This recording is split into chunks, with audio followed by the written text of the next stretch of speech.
Hello students, मैं हूं अमन खान और आप सब देख रहे हैं अमन केमिस्ट्री क्लासेस। तो क्या लें, हम अपना लेक्चर नंबर 12 स्टार्ट करेंगे भाई, ऊष्मागतिकी के चैप्टर का।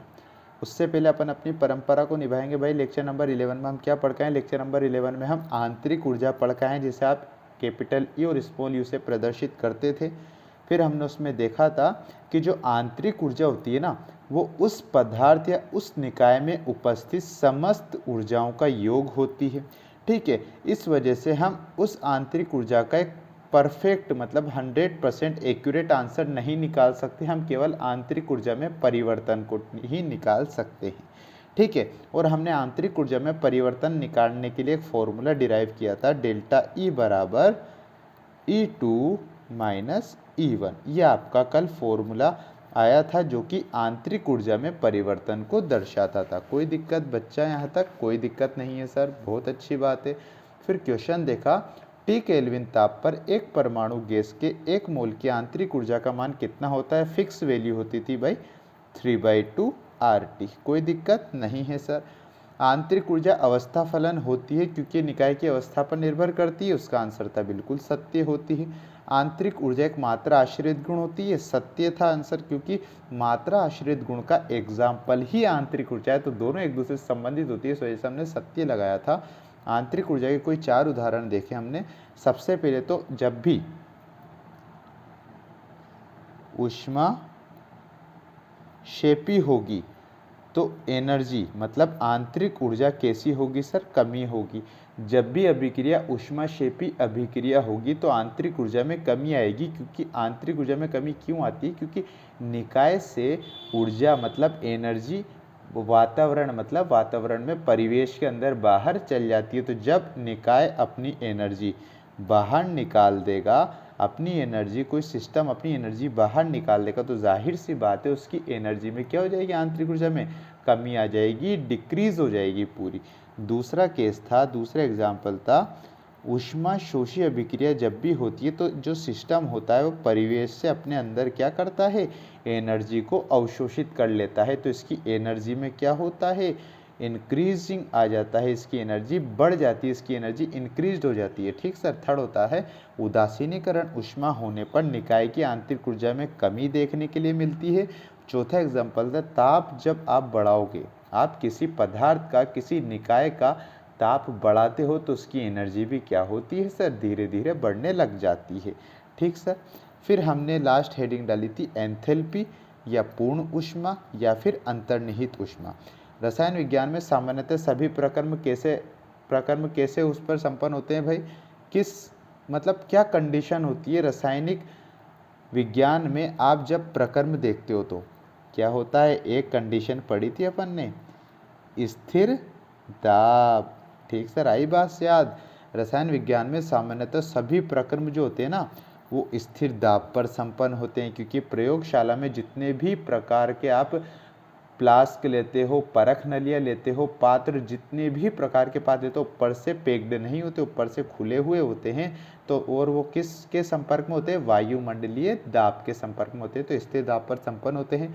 और फिर हमने उसकी डेफिनेशन बना दी, किसी प्रक्रम को स्थिर दाब पर संपन्न कराने के लिए एक ऊष्मागतिकीय फलन का यूज होता है। उस ऊष्मागतिकीय फलन को आप एंथैल्पी या फिर अंतर्निहित ऊष्मा कहते हैं। और वास्तव में स्थिर दाब पर क्या बोला था फिर अपन ने लास्ट में?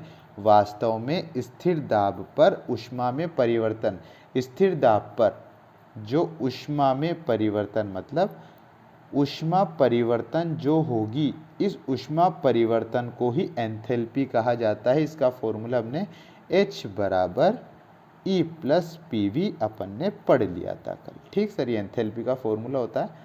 तो देखो भाई, बड़े आसानी से अपन ने अपना कल का लेक्चर रिवाइज कर लिया, तो यहाँ तक आपको कोई दिक्कत नहीं होनी चाहिए। ठीक सर।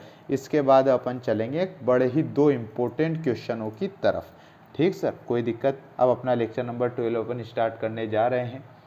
तो देखिए सर, 12 नंबर का लेक्चर क्या है अपना। क्वेश्चन लिखिए भाई, सिद्ध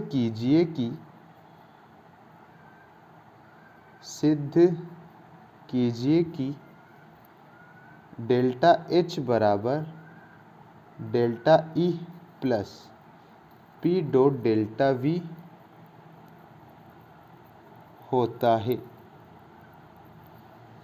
इसके आगे लगा देना अब 5 स्टार, वेरी मोस्ट इम्पोर्टेंट। ठीक सर, ये मैंने आपको बता दिया है। लेक्चर नंबर 12 में पहला ही सवाल आता है, वेरी मोस्ट इम्पोर्टेंट। सिद्ध कीजिए कि डेल्टा एच बराबर delta E plus P dot delta we होता है। ये आपको देखा देखा लग रहा होगा। ये देखो भाई, कल के लेक्चर में हम एंथैल्पी का फॉर्मूला पढ़ के आए। सर क्या पढ़ के आए हैं? हम पढ़ के आए हैं भाई एंथैल्पी का फॉर्मूला H बराबर E प्लस पी वी। ठीक सर, यही इसकी फॉर्म है। यहाँ से आप झोंपड़ी का निशान हटा दो, मतलब परिवर्तन का निशान हटाते हैं, आपके पास H मिल जाएगा, E मिल जाएगा, P मिल जाएगा और V मिल जाएगा। कोई दिक्कत आई क्या भाई? यहाँ तक नहीं है। अब इसने क्या पूछ लिया, इसी फॉर्मूले को इस फॉर्म में लिख दिया, मतलब सिद्ध कीजिए कि जो कि एंथैल्पी में परिवर्तन होता है वो इस परिवर्तन के बराबर होता है। ये झोंपड़ी लगते ही क्या हो जाता है? परिवर्तन बन जाता है। किसी बच्चे के मन में कोई एक्स्ट्रा ऑर्डिनरी सोच रहा हो, किसी बच्चे के मन में आ रहा हो सवाल, सर आपने H के सामने, यहाँ पर हमें H के सामने झोंपड़ी दिखी, हमें E के सामने झोंपड़ी दिखी, हमें V के सामने झोंपड़ी दिखी, तो सर ये P के सामने झोंपड़ी मतलब P में परिवर्तन आप क्यों नहीं कर रहे हो? तो बेटा एक बात बता दूं आपको, एंथैल्पी कब होती है? कब होती है सर एंथैल्पी? एंथैल्पी जब होती है जब वहाँ पर स्थिर दाब पर संपन्न होता है। एंथैल्पी में हम एक ही तो बात पढ़ के आए हैं ले देकर कि स्थिर दाब पर तमाम जितने भी प्रक्रम होते हैं संपन्न होते हैं और उनके लिए ऊष्मागतिकी के क्या फलन का यूज होता है, जिसे आप क्या बोलते हो?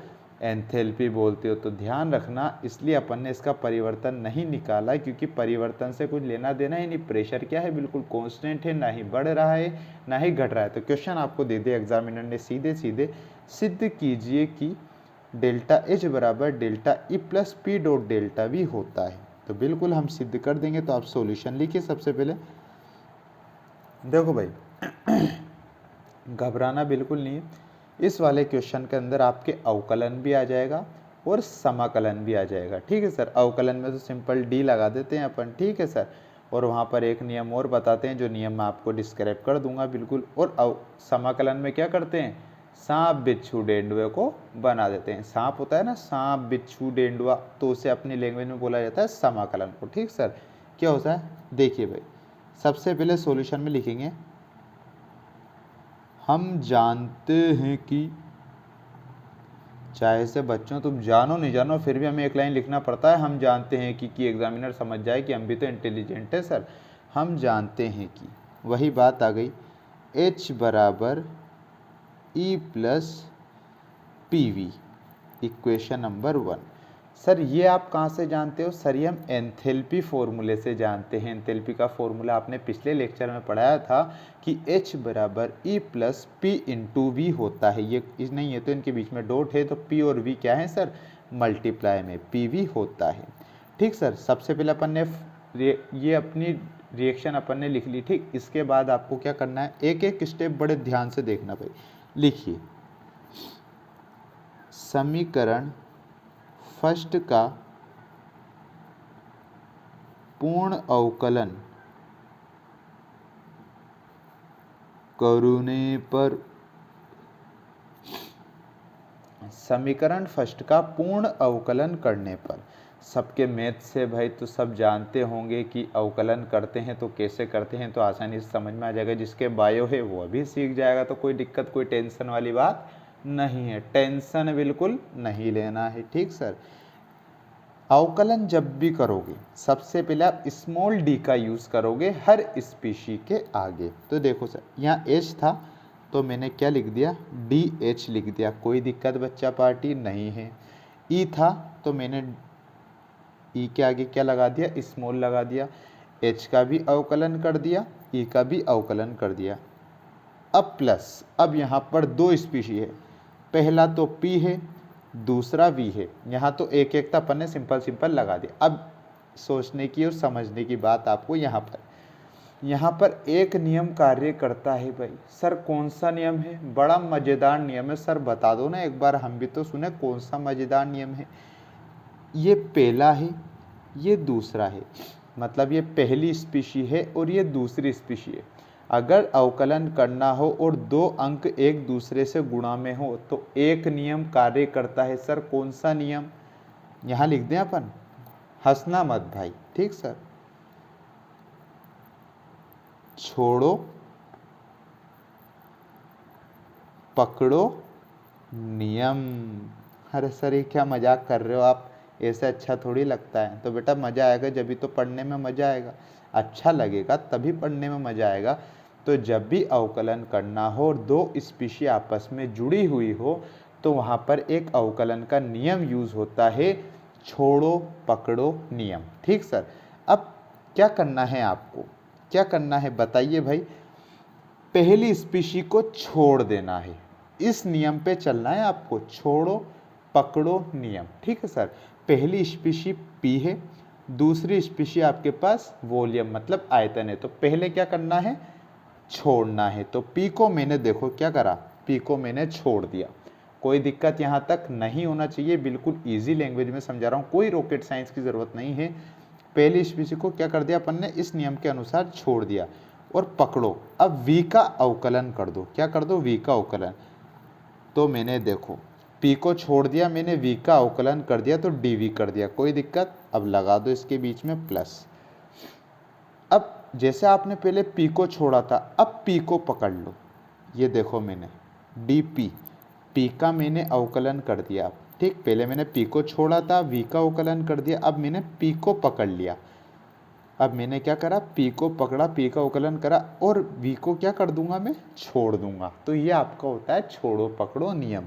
ठीक सर, कोई दिक्कत यहाँ तक नहीं होना चाहिए। ठीक है, DH DE प्लस, छोड़ो v को पकड़ो, फिर प्लस, फिर p को पकड़ो, फिर v को छोड़ दो, छोड़ो पकड़ो नियम लगाया। और सोल्व करो इसे, DH वैसा का वैसा, DE वैसा का वैसा, कोई दिक्कत यहाँ तक नहीं होना चाहिए। और ये P इंटू DV, ये P इंटू DV वैसा का वैसा।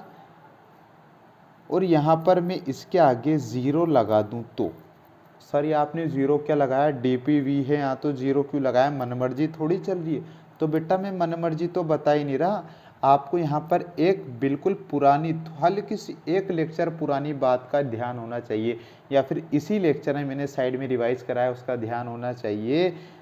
चूँकि dp बराबर 0 होता है। सर ये dp बराबर 0 कैसे हो गया? तो बेटा अब आएगा आपको याद, स्थिर दाब पर। सर अभी भी याद नहीं आया हमें? तो बेटा ऐसे मत करो, अब याद आएगा आपको।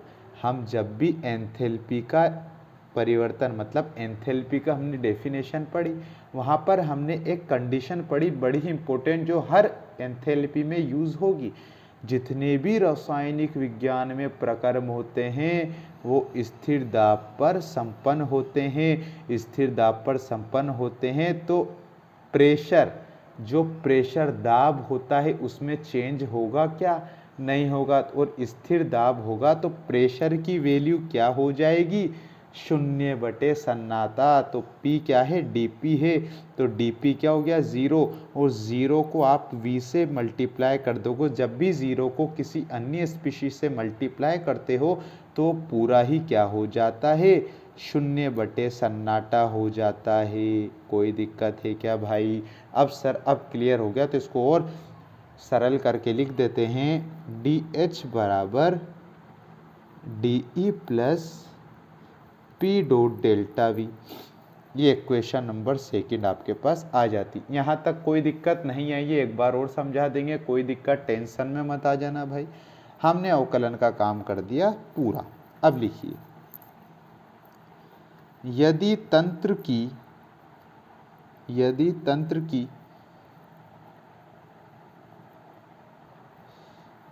प्रारंभिक एवं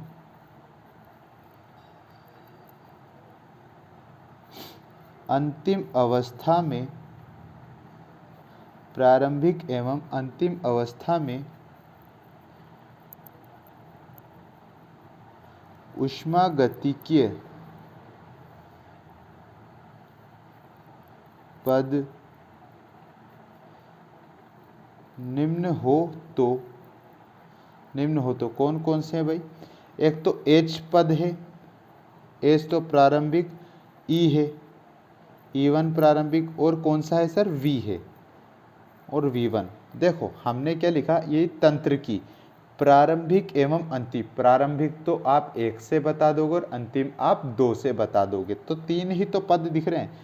पहला पद ये, दूसरा ई, और तीसरा वी। सर पी भी तो है, पी तो बेटा स्थिर दाब पर है, इसलिए तो बेचारा अकेला है, इसको जात बाहर कर रखा है अपन ने, इसलिए इसको अपन नहीं गिनेंगे। प्रारंभिक में एच H1 हो गया, प्रारंभिक में ई E1 हो गया, प्रारंभिक में V V1 हो गया। ये तो आप क्रमशः लिखा है अपन ने यहाँ पर, वो तो क्रमशः आएगा यहाँ पर। क्रमशः मतलब क्रमशः में प्रारंभिक पद ये हैं, वह अंतिम में क्या हो जाएंगे? H2 हो जाएगा, V2 हो जाएगा, और E2 हो जाएगा। कोई दिक्कत यहाँ तक नहीं होना चाहिए। हमने जो तीनों पद हैं ऊष्मागतिकी के पद, इनको अपने प्रारंभिक में बांट दिया और अंतिम में बांट दिया। ठीक, उसके बाद आप लिखोगे, क्या लिखोगे? बड़ी इंपॉर्टेंट चीज लिखेंगे, समीकरण सेकंड का इन सीमाओं के मध्य समाकलन करने पर, समाकलन करने पर। कोई दिक्कत है क्या बच्चा पार्टी? यहाँ तक हमने क्या करा? अभी तक हमने अवकलन कर दिया, ठीक है, वहाँ से पी को हटा दिया। उसके बाद हमने जो ये जो ऊष्मागतिकीय फलन थे, ऊष्मागतिकीय अवस्थाएं थी, एक तो एस था, एक ई था, एक वी था, क्योंकि इनमें ही चेंज आ रहा है, तो इनको अपन ने प्रारंभिक और अंतिम स्थिति में बांट दिया। प्रारंभिक में हमने सबके आगे 1 लगा दिया, अंतिम में हमने इन सबके आगे 2 लगा दिया। H1 E1 V1 तो प्रारंभिक हो गई, और S2 E2 V2 क्या हो गई भाई? अंतिम हो गई। अब हमें इस समीकरण सेकंड का, ये जो समीकरण सेकंड है, इन सीमाओं के अंतर्गत, इन सीमाओं के मध्य में समाकलन कर देंगे। क्या कर देंगे? समाकलन। समाकलन होता है सांप, बिच्छू, डेंडुआ। ठीक सर, हम ये तीनों फॉर्म लगा देंगे सर। समाकलन का निशान ही कुछ ऐसा होता है, सांप, बिच्छू, डेंडुआ निकलने लग जाता है। देखिए सर, लगा दें भाई। पहला तो है भाई समीकरण सेकंड में क्या है भाई? DH है बराबर, फिर क्या है दूसरा? DE है, कोई दिक्कत, प्लस P को बाहर जात बाहर कर रखा है, तो P को जात बाहर ही रहने दो। फिर क्या है सर? DV है। ये देखो मैंने समीकरण 2 आपके सामने एज इट इज वैसी की वैसी ही लिख दी। अभी मैंने यहाँ पर कुछ नहीं, अब क्या कर दूंगा मैं? समाकलन कर दूंगा। समाकलन करने के लिए ये सांप लगा दिया, ये सांप इसके आगे लगा दिया, ये सांप इसके आगे लगा दिया। DH के आगे सांप जैसा निशान लग गया, समाकलन। DE के आगे भी लगा दिया भाई। सर P के आगे लगाओ ना बेटा, P का समाकलन नहीं करना, चेंज किस में आ रहा है? V में आ रहा है, तो V के DV के आगे आपको लगाना है समाकलन का निशान। P क्या है? जात बाहर है, तुम भूल जाओ तो मैं लिख देता हूँ भाई, जात बाहर। ठीक है सर, क्योंकि स्थिर दाब पर हो रहा है, ध्यान रखना भाई अपनी लैंग्वेजों को। ठीक सर, अब देखो H जो है, ये जो H है एंथैल्पी, ये कहाँ, इसकी सीमा कहाँ से कहाँ तक है? H1 से H2, बिल्कुल H1 से H2 की ओर है। E की सीमा कहाँ है? वही E1 से E2 की ओर इसकी सीमा है। V की सीमा कितनी है? V1 से V2 की ओर। कोई दिक्कत है क्या? हमने समीकरण सेकंड को अपने क्या करना है? इन सीमाओं के मध्य में समाकलन करना है। सबसे पहले समीकरण सेकंड लिख दी, उसके बाद परिवर्तन किस किस में आ रहा है? H में। DH के आगे अपन ने समाकलन का निशान, DE के आगे अपन ने समाकलन का निशान, जिसका अवकलन हो रहा है उसका ही समाकलन होगा। P का अवकलन हो रहा है क्या? सर नहीं हो रहा है, इसलिए P को करा जात बाहर, फिर हमने DV के आगे लगाया समाकलन का। फिर हमने सीमाएं लिमिट लगा दी भाई। लिमिट कौन कौन सी थी? H की लिमिट तो H से बताओगे तो प्रारंभिक लिमिट जाती है नीचे और अंतिम लिमिट जाती है ऊपर। H1 H2 इसकी प्रारंभिक लिमिट E1, अंतिम लिमिट E2। DV की प्रारंभिक लिमिट V1, अंतिम लिमिट V2। ठीक, आपने समाकलन की फॉर्म में इसको जमा दिया। अब क्या करना है? बस अब सिंपल सा काम, सिंपल सा फंडा यूज करना है।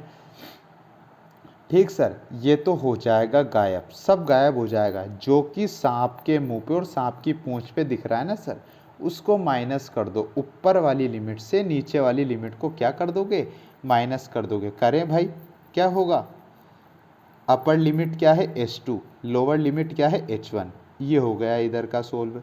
इधर भी e है, इसकी अपर लिमिट क्या है e2, लोअर लिमिट क्या है e1, कोई दिक्कत नहीं है। यहाँ प्लस लगा देंगे, p तो चेंज हो नहीं रहा तो p ऐसा का ऐसा। dv का क्या है upper limit v2, lower limit v1। देखो सर, इसको अपन ने निम्न फॉर्मूले को निम्न फॉर्म में जमा दिया। जब भी आपको h की लिमिट ऊपर, जो ऊपर और नीचे दिख रही है, उसको अपर लिमिट में से लोअर लिमिट माइनस कर देंगे तो ये उसका समाकलन कर दिया। डी का समाकलन क्या होता है, upper limit minus lower limit plus p ऐसा का ऐसा है क्योंकि इसमें चेंज नहीं हो रहा है, और upper limit minus lower limit, ये अपन ने समाकलन कर दिया। ठीक सर, इसको चेंज कर दें। आप जानते हो ये प्रारंभिक स्थिति थी, ये अंतिम स्थिति थी, और आप जानते हो परिवर्तन किसे कहते हैं। सर आपने बताया था कि परिवर्तन क्या होता है, परिवर्तन होता है अंतिम स्थिति माइनस प्रारंभिक स्थिति। तो अंतिम स्थिति माइनस प्रारंभिक स्थिति, तो ये किसका परिवर्तन है, ये डेल्टा एच है, मतलब ये एंथैल्पी में परिवर्तन है। कोई दिक्कत, आप डेल्टा एच की जगह रख सकते हो ना, H2 माइनस H1 पढ़कर आ चुके हो भाई, मना मत करना, अच्छा नहीं लगेगा। अगर कर भी दोगे तो कोई दिक्कत नहीं है, आपका ही लॉस है भाई। ठीक है, अंतिम स्थिति माइनस प्रारंभिक स्थिति क्या होगी, डेल्टा एच बराबर, ये आंतरिक ऊर्जा में परिवर्तन है। इसका आप क्या पढ़ के आए हो, डेल्टा ई पढ़ के आए हैं भाई, बता के आया हूँ डेल्टा ई परिवर्तन क्या होता है, आंतरिक ऊर्जा में परिवर्तन E2 माइनस E1 होता है। ये प्लस ऐसा का ऐसा लगा दिया P, ठीक सर, ये इनटू में है, इनटू का निशान लगा दिया डॉट का। V2 माइनस V1 तो क्या हो गया, ये डेल्टा V हो गया। ये क्या हुआ सर, ये देखो ना सर, यही सिद्ध करने के लिए बोला था क्या, हैंस प्रूव्ड। ये देखो भाई, डेल्टा एच बराबर परिवर्तन डेल्टा ई का परिवर्तन प्लस पी ऐसा कैसा, ये आयतन में परिवर्तन को डेल्टा वी। ये अपन ने क्वेश्चन कर लिया, आपसे यही पूछा था कि सिद्ध कीजिए कि डेल्टा एच बराबर delta E plus P dot delta we होता है। पूरा क्वेश्चन मैं आपको दोबारा से रिवाइज करा देता हूँ, बड़ा मजा आएगा, इस बार में मैं पूरा क्लियर करा दूंगा। वैसे आपको पहले क्लियर हो गया होगा भाई, सब इंटेलिजेंट हो, अमन केमिस्ट्री क्लासेस में पढ़ते हो, कोई दिक्कत ही नहीं है। क्वेश्चन है आपके पास, सिद्ध कीजिए कि डेल्टा एच बराबर delta E plus P dot delta we होता है। हमने सबसे पहले क्या करा, हम जानते हैं कि एंथैल्पी का जो फॉर्मूला होता है H बराबर E प्लस पी वी होता है। इसको इक्वेशन नंबर 1 दे दिया, कोई दिक्कत यहाँ तक नहीं होना चाहिए। समीकरण फर्स्ट का अपन ने पूर्ण अवकलन कर दिया भाई, इस समीकरण फर्स्ट को अपन ने पूर्ण अवकलन करा तो H के आगे D लगा दिया, E के आगे DE कर दिया प्लस। अब यहाँ दो स्पीशी आ गई तो कौन सा नियम आया भाई, छोड़ो पकड़ो नियम। जब भी अवकलन करना हो और आपके पास दो स्पीशी इनटू में मल्टीप्लाई में आ जाए तो पहले को छोड़ो, दूसरे का अवकलन करो। P को छोड़ा, V का अवकलन dV कर दिया, प्लस लगा दो। अब P को पकड़ो, P को क्या करा, पकड़ लिया, मतलब P का अवकलन कर दिया और V को छोड़ दिया। ये आपने इक्वेशन नंबर 1 का पूर्ण अवकलन कर दिया। DH ऐसा का ऐसा, DE ऐसा का ऐसा plus P dot delta V dV ऐसा का ऐसा। अब ये जीरो मैंने क्यों कर दिया, क्योंकि ऊष्मागतिकी के सभी प्रकर्म किस पे होते हैं भाई, स्थिर दाब पर संपन्न होते हैं। तो अगर प्रेशर स्थिर है, बिल्कुल कांस्टेंट है, तो dP क्या हो जाएगा, जीरो। तो जीरो इससे V से मल्टीप्लाई हुआ तो जीरो हो जाता है पूरा। तो इसको और अपन ने क्या करा सर, सोल्व करके लिखा, जीरो हो गया तो जीरो, इस वाले पद को अपन ने पूरा फिनिश कर दिया। DH बराबर DE plus P dot delta V, यहाँ तक हो गया अपना, कोई दिक्कत है नहीं है सर।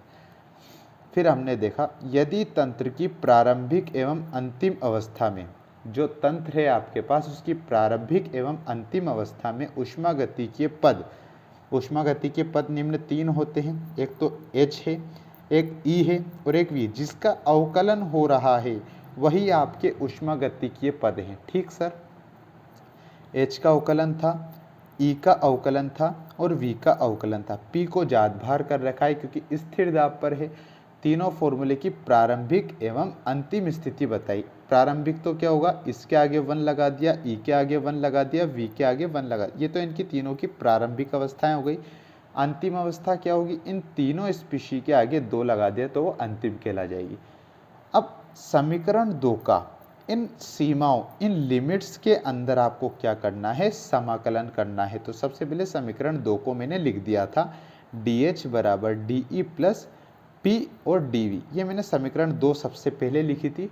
फिर मैंने समाकलन करूँगा तो क्या कर दिया था भाई, सांप बिच्छू लगा देते, सांप का निशान लगाया, इधर सांप का निशान लगाया, इधर सांप का निशान लगाया। सर पी का आगे क्यों नहीं लगाया, क्योंकि पी तो बेटा स्थिर दाब पर है, इसको जात बाहर कर रखा है तो इसका तो कोई मतलब नहीं, इसलिए अपन ने अवकलन किसका हो रहा है, डी का हो रहा है, तो समाकलन भी इसका ही होगा। ठीक सर, अब लिमिट्स लगाओ सर। एच की लिमिट्स क्या होगी, H1 होगी और H2 होगी, नीचे आती है लोअर लिमिट मतलब प्रारंभिक अवस्था, ऊपर आती है अंतिम अवस्था, तो H1 H2, ई की क्या होगी E1 E2, वी की क्या होगी V1 V2, ये अपनी लिमिट्स है। अब ये लिमिट्स आप लगाने के बाद क्या करते हो सर, इनका समाकलन कर देते हो। समाकलन किस तरीके से करते हैं अपन, DH का समाकलन कैसे होगा, upper limit minus lower limit, H2 minus H1 bracket में बंद करा बराबर, DE का समाकलन कैसे होगा, upper limit minus lower limit plus P ऐसा का ऐसा और V2 माइनस V1, यहाँ तक कोई दिक्कत नहीं है।